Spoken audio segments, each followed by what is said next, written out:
من لا نبي بعده أما بعد فأعوذ بالله من الشيطان الرجيم بسم الله الرحمن الرحيم ما يلفظ من قول إلا لديه رقيب عتيد صدق الله العظيم.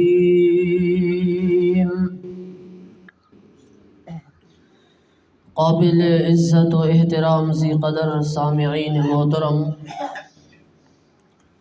دوستو، بھائیوں، بزرگوں، نوجوان عزیز ساتھیوں، آج کی اس مختصر سی دینی محفل میں پڑوسیوں کے حقوق بیان کرنے کی سعادت اللہ کریم نے عطا کی ہے، الحمدللہ۔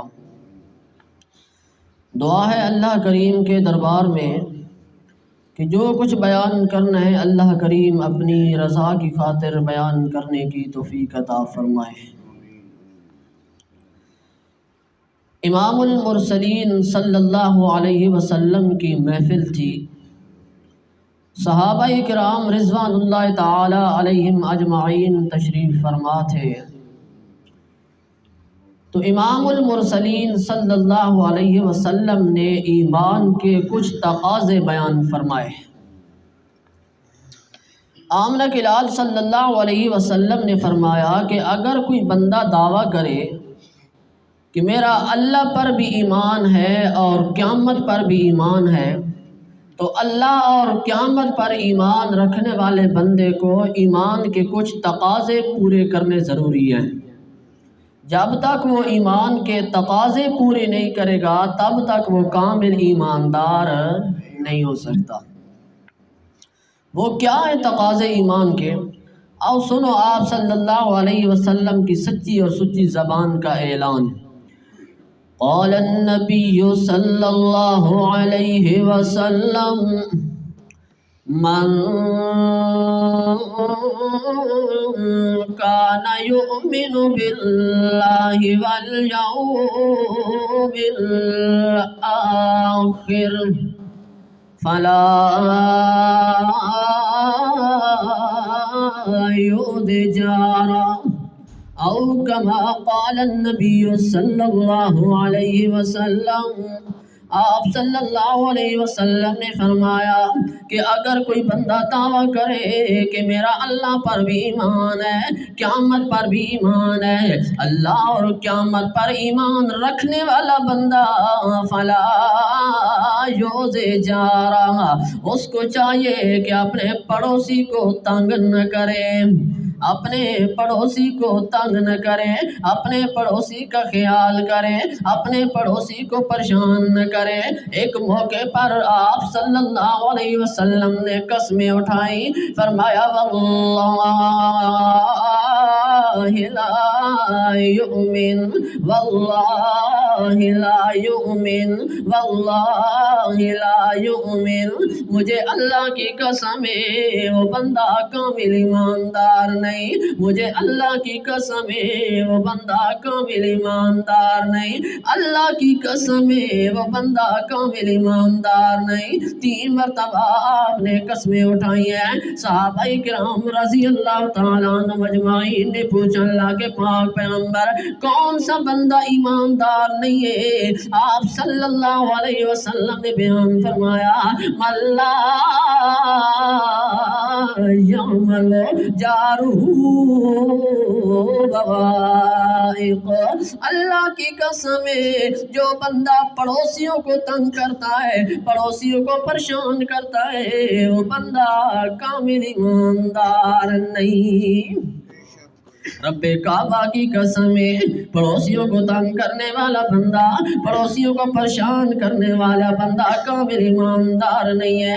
آج معاشرے کے اندر ذرا نظر دوڑائیں، اب پڑوسیوں کے گھر مریض تڑپ رہا ہوتا ہے، ہم نے اپنے گھر میں گانے چلائے ہوئے ہوتے ہیں، اونچی آواز سے ٹی وی چل رہے ہوتے ہیں، پڑوسیوں کے گھر جوان عزت موجود ہیں، ہم پھر بھی دیواروں سے جھانک جھانک کر ان پہ نظریں ڈال رہے ہوتے ہیں، پڑوسیوں کے راستے بند کر دیتے ہیں، پڑوسی بھوکا مر رہا ہوتا ہے، پیاسا مر رہا ہوتا ہے، ہمیں حج اور عمرہ کرنے کی پڑی ہوتی ہے۔ آمنہ کے لال صلی اللہ علیہ وسلم نے بیان فرمایا کہ اگر کوئی بندہ حج اور عمرہ کر رہا ہوتا ہے، اس کا پڑوسی بھوکا اور پیاسا ہوتا ہے، اتنا ثواب اسے حج اور عمرہ کا نہیں ملے گا جتنا پڑوسیوں کو کھانا کھلانے سے ملے گا۔ ایک موقع پر امی عائشہ صدیقہ رضی اللہ تعالیٰ عنہ بولا کرے، امی عائشہ صدیقہ رضی اللہ تعالیٰ عنہ نے گھر کے سارے برتن چیک کیے، کوئی کھانے کی چیز نہیں مل رہی، مٹھی بھر جو مل گئے، تھوڑے سے جو مل گئے، امی جان نے ان کو پیسا، ان کا آٹا بنایا، آپ صلی اللہ علیہ وسلم کے لیے ایک روٹی تیار کر لی کہ تھوڑی دیر بعد حبیب کبریا صلی اللہ علیہ وسلم میرے حجرہ کے اندر تشریف لائیں گے، ان کی خدمت میں وہ روٹی پیش کروں گی۔ تھوڑی دیر گزری ہے، آمنہ کے لال تشریف لے آئے، آمنہ کے لال صلی اللہ علیہ وسلم نے امی عائشہ صدیقہ رضی اللہ تعالی عنہ کی گود کے اندر سر رکھا، آمنہ کے لال کو نیند آ گئی۔ توجہ کرنا باب، جس کو نیند آ جائے وہ معبود نہیں ہوتا، جو معبود ہو وہ نیند اور اونگ سے پاک ہوتا ہے۔ آپ صلی اللہ علیہ وسلم امی جان کی جھولی میں سو گئے، دو جھولیاں بے مثال ہیں، دو جھولیاں بے مثال ہیں، ایک غار کے اندر ہجرت کے موقع پر صدیق دی جھولی اور گھر کے اندر صدیقہ کی جھولی، دو جھولیاں بے مثال، صدیق کی جھولی صدیقہ کی جھولی، عجب نصیب ہونا دے لوگو جڑے سنگت رسول دی رلے، شان صدیق اکبر، شان صحابہ، عجب نصیب ہونا دے لوگو جڑے سنگت رسول دی رلے، ابو بکر عمر عثمان و علی تو بھر گئے چاروں پلے، بھلا سب تو ود صدیق عمر تے چڑی اے جئی فیض دی چھلے، بھلا سب تو ود صدیق عمر تے چڑی اے جئی فیض دی چھلے، اوتا اج بھی رسول دے نال دفن یو ویکھ رب دا فضل۔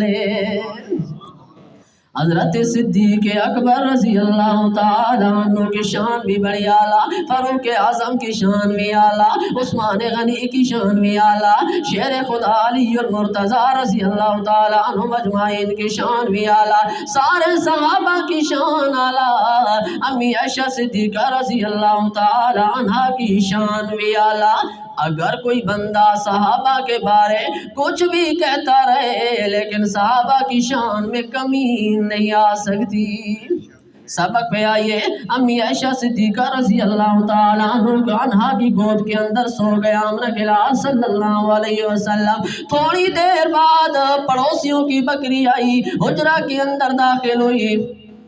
یہ آج ہمارے والے تو پکے مکان تھے نہیں، یہ پکے دروازے لوہے کے تھے نہیں، کچے ٹاڑ تھے کپڑے کے لٹکی ہوئی ہے، پڑوسیوں کی بکری آئی، حجرہ کے اندر داخل ہوئی ہے، اس نے وہ روٹی اٹھائی جو امی جان نے تیار کی ہوئی تھی، روٹی اٹھا کر لے گئی، امی عائشہ صدیقہ رضی اللہ تعالیٰ عنہ بے قرار ہو گئی، پریشان ہو گئی، ادھر آمنہ کے لال کا سر مبارک گود کے اندر ہے، حرکت بھی نہیں کرتی، کہیں کہ آمنہ کے لال کے آرام میں خلل نہ آ جائے، پریشان ہو رہی ہے۔ اچانک آمنہ کے لال صلی اللہ علیہ وسلم کی آنکھ مبارک کھل گئی، آمنہ کے لال صلی اللہ علیہ وسلم نے پوچھا امی جان عائشہ عائشہ کیوں پریشان ہے، کیوں بے قرار ہو رہی ہو؟ امی جان رضی اللہ تعالیٰ عنہ نے سارا واقعہ سنایا کہ اس طرح میں نے آپ کے لیے ایک روٹی تیار کر رکھی تھی، پڑوسیوں کی بکری آئی ہے، اس نے اٹھا کر لے گئی، پتہ نہیں وہ کھا گئی ہے یا اس نے بچا دی ہے۔ آمنہ کے لال صلی اللہ علیہ وسلم نے فرمایا عائشہ جا پتہ کر، بکریوں کی عادت ہوتی ہے آدھی چیز کھاتی ہے آدھی چھوڑ دیتی ہے، جا پتہ کر بکری نے اگر آدھی روٹی کھائی ہو آدھی بچا دی ہو وہ روٹی لے آنا، آدھی جو بچی ہوئی ہے وہ میں کھا لوں گا۔ توجہ کرنا باپ جملہ پسند ہے، سبحان اللہ کہنے سے کوئی زبان خاموش نہ رہے۔ آمنہ کے لال صلی اللہ علیہ وسلم نے فرمایا عائشہ پتہ کر روٹی بچ گئی ہوئی تو لے آنا، اگر بکری ساری روٹی کھا گئی ہو تو میں آمنہ کا لال فاقہ برداشت کر لوں گا، بھوک برداشت کر لوں گا، لیکن پڑوسیوں کو گلا نہیں دینا۔ قال النبی صلی اللہ علیہ وسلم حافظ اللسان، عائشہ اپنی زبان کی حفاظت کرنی ہے، کیونکہ زبان انسان کے اندر دو بڑے عجیب پرزے اللہ کریم نے رکھے ہیں، ایک دل دوسرا زبان۔ اگر دل ٹھیک ہے زبان ٹھیک ہے تو ایمان بھی ٹھیک ہے، اگر دل غلط ہے زبان غلط ہے تو ایمان بھی غلط ہے۔ آمنہ کے لال نے فرمایا عائشہ میں فاقہ برداشت کر لوں گا لیکن پڑوسیوں کو گلا نہیں دینا۔ اور آج ہم کیا کرتے ہیں؟ چھوٹی چھوٹی بات پہ گلہ جا کر دے دیتے ہیں، چھوٹی چھوٹی بات کر پڑوسیوں کو تنگ کرنے لگ جاتے ہیں، ان کے راستے بند کر لیتے ہیں، ان کے پانی بند کر لیتے ہیں وغیرہ۔ قیامت کا میدان ہوگا خدا کے روبرو، جب دن قیامت کا بپا ہوگا، اس دن باپ بیٹے کا نہ بیٹا باپ کا ہوگا، نہ ہمشیرہ برادر کی نہ زوجہ اپنے شوہر کی، وہ ایسا وقت ہوگا کہ بھائی بھائی سے جدا ہوگا۔ قیامت کا میدان انہیں ایک بندے کو پیش کیا جائے گا جس کے نام اعمال کے اندر نیکیاں ہوں گی، گناہ کم ہوں گے، نیکیوں کا وزن کیا جائے گا، برائیوں کا وزن کیا جائے گا، برائیاں کم ہو جائیں گی نیکیاں زیادہ ہو جائیں گی۔ اس کو جنت کے لیے اللہ کریم فرمائے گے فرشتوں کو جنت میں لے جاؤ، جنت جا رہا ہوگا، آگے کچھ لوگوں کی جماعت آ جائے گی، وہ کہے گی اللہ یہ تو جنت جا رہا ہے ہمیں کون انصاف دے گا؟ یہ جو بندہ جنت میں جا رہا ہے دنیا کے اندر اس نے مجھے گالیاں دی تھی، دنیا کے اندر اس نے مجھے تنگ کیا تھا، چوک میں بیٹھ کر میری عزتوں کے بارے باتیں کرتا رہا تھا، چوک میں بیٹھ کے میری عزتوں کی عزت کے بارے باتیں کرتا رہا تھا، میرے خلاف پروپیگنڈے کر رہا تھا، مجھے انصاف چاہیے اللہ۔ اللہ فرمائیں گے رک جاؤ فرشتوں، اللہ کو صرف پتہ تھا سارا کہ اس بندے نے یہ دنیا کے اندر کیا ہے، صرف اللہ کریم انسان سے کہلوانا چاہ رہا تھا کہ کوئی اس کے خلاف آتا ہے یا نہیں آتا۔ اس بندے کو اللہ نے فرمایا فرشتوں کو روکو اس بندے کو، اللہ نے فرمایا یہ جو شکایت کر رہا ہے بندہ اس کے خلاف، اس کے اتنے گناہ اٹھا کر اس کے نام اعمال میں ڈالو جو جنت میں جا رہا تھا، اور اس کی اتنی نیکیاں اس کو دے دو۔ وہ بندہ جب جائے گا دوسرا بندہ آ جائے گا، اللہ دنیا کے اندر اس نے میری زمین پہ قبضہ کیا تھا، ناجائز قبضہ کیا تھا۔ اچھا ایک اور فرمان سنیں، آپ صلی اللہ علیہ وسلم نے فرمایا جیڑا بندہ دنیا کے اندر بالشت برابر ایک گٹھ برابر زمین پہ ناجائز قبضہ کرتا ہے، قیامت کے میدان کے اندر 7 زمینوں کا طوق بنا کر اس کے گلے میں ڈالا جائے گا کہ آج اٹھانا تیرا دنیا کے اندر زمینوں سے دل نہیں بھرتا تھا، آج لے ساری زمیناں اٹھا کے چل، فرشتے مار رہے ہوں گے چلنا، کیونکہ دنیا کے اندر تو نے اتنی بھی زمین نہیں چھوڑی تھی، بڑی زمین کا لالچ تجھے پڑا ہوا تھا، آج اٹھانا۔ بندہ آ جائے گا کہے گا اللہ میری زمین پر ناجائز قبضہ کیا تھا، اللہ حکم دے گے اس کی نیکیاں ادھر کر دو اس کے گناہ ادھر کر دو۔ ایک اور بندہ آئے گا کہے گا اللہ اس نے یتیم و مسکین کا مال کھایا تھا، اے میرے سامنے اللہ کریم کا قرآن ہے، رب العالمین نے منظر بیان فرمایا۔ اے میرے سامنے چوتھا پارہ، سورت کا نام ہے سورت النساء۔ اللہ کریم نے منظر بیان فرمایا، ان الذین یأکلون اموال الیتامی ظلما انما یأکلون فی بطونہم نارا وَسَيَصْلَوْنَ سَعِيرًا۔ چوتھا پارہ سورت کا نام سورت النساء ہے، آیت نمبر 10 میرے سامنے کھلی ہوئی ہے۔ ان الذین یأکلون اموال الیتامی ظلما انما یأکلون فی بطونہم نارا۔ اور کائنات والو، جو لوگ یتیموں کا مال کھاتے ہیں، مسکینوں کا ناحق مال کھاتے ہیں، وہ یہ نہ سمجھے کہ ہم جنت کما رہے ہیں۔ فی بطونہم نارا، واہ قرآن تیرے سمجھانے پہ قرآن، فی بطونہم نارا، یتیم و مسکین کا مال کھانے والے بے شک وہ اپنے پیٹ میں جہنم کے انگارے بھر رہے ہیں۔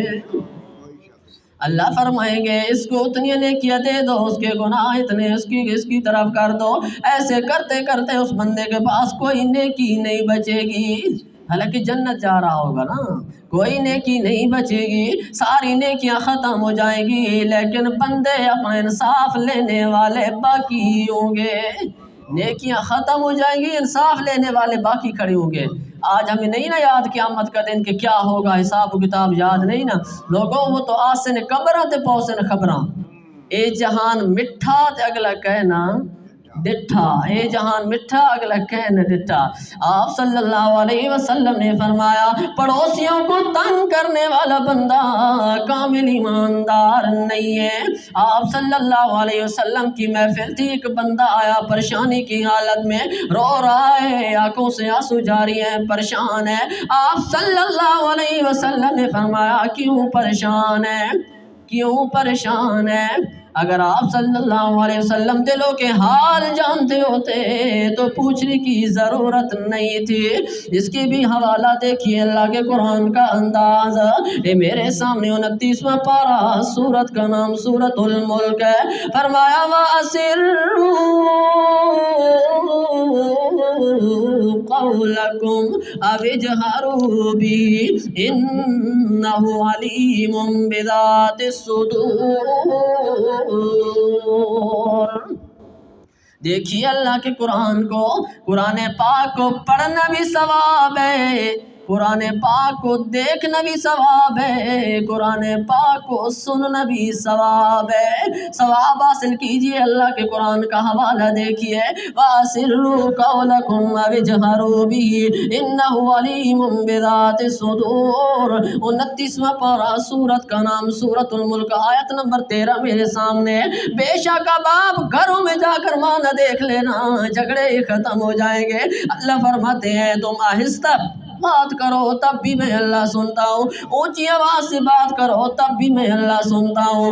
انہ علیم بذات الصدور، تمہارے دلوں کے اندر جو وسوسے آ رہے ہوتے ہیں، جو خیالات ان دل کے اندر آ رہے ہوتے ہیں، ان کو بھی میں اللہ جانتا ہوں، جو ابھی تک دل کے اندر خیال نہیں آئے ان کو بھی میں اللہ جانتا ہوں۔ دوسرا حوالہ اے میرے سامنے 28واں پارہ سورت کا نام سورت التغابن ہے۔ فرمایا انہ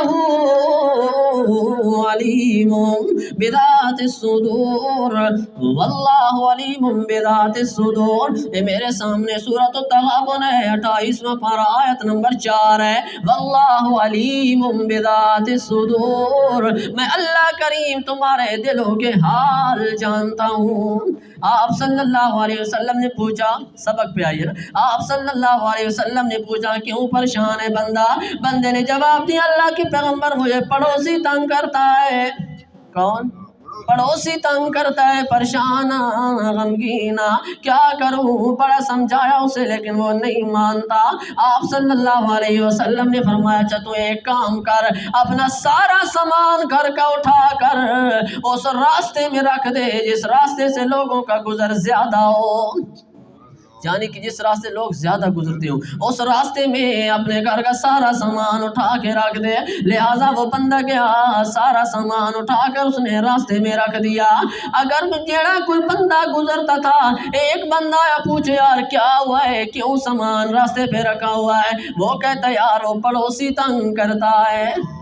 آپ صلی اللہ علیہ وسلم کی حکمت تھی نا, وہ پڑوسی تنگ کرتا ہے. وہ اس نے بندے نے کیا کیا, وہ اس تنگ کرنے والے بندے کے پاس گیا کہ یار تو کیوں تنگ کرتا ہے اس کو. دوسرا بندہ آیا, تیسرا آیا, چوتھا, ایسے ایسے جیسے بندے آتے گئے وہ سب کو یہی بتاتا گیا کہ وہ پڑوسی مجھے تنگ کرتا ہے. جب وہ پڑوسی تنگ ہوا سارے بندے اکٹھے ہوئے, اس نے ہاتھ جوڑ دیے, آ گیا اس بندے کے پاس جس کو تنگ کرتا تھا, کہتا یار مجھے معاف کر دے, آئندہ میں نے تمہیں تنگ نہیں کرنا. ورنہ آپ صلی اللہ علیہ وسلم کہہ سکتے تھے کہ تو گھر تبدیل کر یا لڑائی کر لے یا فلاں کر لے, لیکن آپ صلی اللہ علیہ وسلم امت کے لیے محسن بن کے آئے ہیں. انہوں نے یہ نہیں سوچا کہ لڑائی کریں یا گھر تبدیل کریں. آپ صلی اللہ علیہ وسلم نے حکمت سے کام لیا کہ اس کو جب بندے تنگ کریں گے تب اس کو سبق آئے گا. وہ اس کے ساتھ جا کر معافی مانگتے یار مجھے معاف کر دے.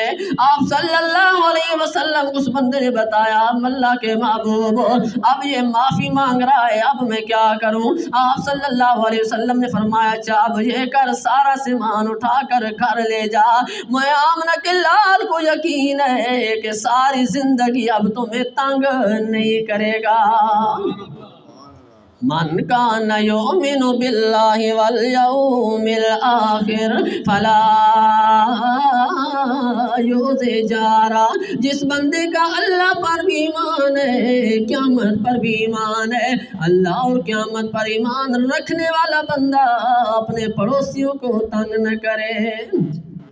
حدیث شریف میں آیا آپ صلی اللہ علیہ وسلم نے فرمایا کہ اپنے لیے جو چیز پسند کرو اپنے بھائی کے لیے بھی وہی چیز پسند کرو, اور اپنے بھائی کے لیے جو چیز پسند کرو اپنے ساتھ والے پڑوسی کے لیے بھی وہی چیز پسند کرو. پڑوسیوں کے گھر اگر کوئی مریض ہے اس کی عیادت کرو, اگر کوئی بھوکا پیاسا ہے اس کا خیال کرو, پڑوسیوں کا خیال کیا کرو. یہی ہے حقوق العباد. حقوق اللہ تو اللہ کریم اپنی رحمت سے معاف کر دیں گے, لیکن حقوق العباد جب تک بندے معاف نہیں کریں گے تب تک معاف نہیں ہوں گے. آج ہمیں تو یاد ہی نہیں نا کہ ہم نے کیا کرنا ہے. پڑوسیوں کا ہم نے جینا حرام کیا ہوا ہے. یقین کریں ہر بندہ ہر پڑوسی پریشان ہے کہ یار مجھے یہ نہیں جینے دیتا, یہ فلاں کرتا ہے فلاں کرتا ہے. ہمیں سوچنا چاہیے کہ ہمارے ساتھ کیا حشر ہوگا قیامت کے میدان میں. ہمیں پڑوسیوں کے ساتھ نیکیاں کرنی چاہیے, اچھا سلوک اپنانا چاہیے, تاکہ وہ بھی قیامت کے دن ہمارے حق میں گواہی دے کہ اللہ یہ بندہ ہمارے ساتھ اچھا تھا. اور یہ نہ ہو کہ وہ شکایت کرنے پہ آ جائے. شکایت کرے گا کہ اسی بندے کے حال ہوگا جیسے ساری نیکیاں ختم ہو گئی ہیں اور انصاف لینے والے بندے باقی تھے. آج تو ہمیں نیکی کی قدر ہی نہیں ہے نا. قیامت کا میدان ہوگا, بندے کے نام اعمال کا وزن ہوگا, ایک نیکی کم ہو جائے گی. کتنیاں؟ ایک نیکی کم ہو جائے گی. رب العالمین فرمائے گے جا بندہ پوری قیامت کے میدان کا چکر لگا, اگر ایک نیکی کا انتظام کر سکتا ہے تو کر لے. بندہ سارے میدان کا چکر لگائے گا. رب العالمین نے قرآن کے اندر ارشاد فرمایا, ٹائم کم ہے ورنہ حوالہ کھولتا, یوم یفر المرء من اخیہ و امہ و ابیہ و صاحبتہ و بنیہ. سب سے پہلے اس کی ملاقات ہوگی اپنے ابو کے ساتھ, اپنے باپ کے ساتھ ملاقات ہو جائے گی. کہے گا ابا جی دنیا کے اندر تو بڑا مہربان تھا, میرے پر حرام حلال کما کر تم نے مجھے پالا تھا, بڑا کیا تھا.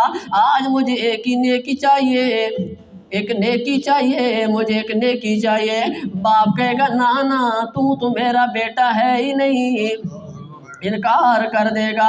اپنی امی کے پاس جائے گا, والدہ کے پاس, کہے گا اماں جی دنیا کے اندر تم بہت زیادہ پیار کرتی تھی. جب میں چھوٹا پیشاب کر دیتا تھا بستر پر, گلی جگہ پہ خود سو جایا کرتی تھی, خشک جگہ پہ مجھے سلایا کرتی تھی, بڑا پیار تھا تیرا میرے ساتھ. آج ایک نیکی چاہیے, ماں کہے گی نا نا تو میرا بیٹا نہیں ہے، میں نے کچھ نیکی نہیں دینی۔ اسی طرح بھائی کے پاس جائے گا، بیوی بچوں کے پاس جائے گا، حتیٰ کہ کوئی نیکی نہیں ملے گی، پریشان حال اور اس کے واپس آ رہا ہوگا۔ ایک بندے کے ساتھ اس کی ملاقات ہو جائے گی، بندہ پوچھے گا کیوں پریشان ہے؟ وہ کہے گا یار ایک نیکی چاہیے تھی، ایک نیکی کی ضرورت تھی، کسی نے بھی نہیں دی۔ وہ بندہ کہے گا یار میں نے 70-80 سال 90 سال زندگی گزاری ہے، میں نے ساری زندگی کی ایک کو نیکی ہے، سارے کے سارے گناہ ہیں، ایک نیکی کی ہے، تو لے جا تیرا تو کم بن جائے۔ یقین کر پھر وہاں پہ اگر ایک نیکی مل گئی تو خوشی کا عالم کیا ہوگا۔ بندے نے خوشی خوشی ہو کر اللہ کے دربار میں حاضر ہونا ہے، خوش ہو کے کہے گا اللہ میرا تو کم بن گیا۔ رب العالمین تبسم ربک کما یلیق بشانہ، اللہ کریم اپنی شان کے مطابق مسکرا رہے ہوں گے۔ اللہ فرمائیں گے اے میرے پیارے بندے کم صرف تیرا نہیں بنا، کم اس کا بھی ساتھ بن گیا۔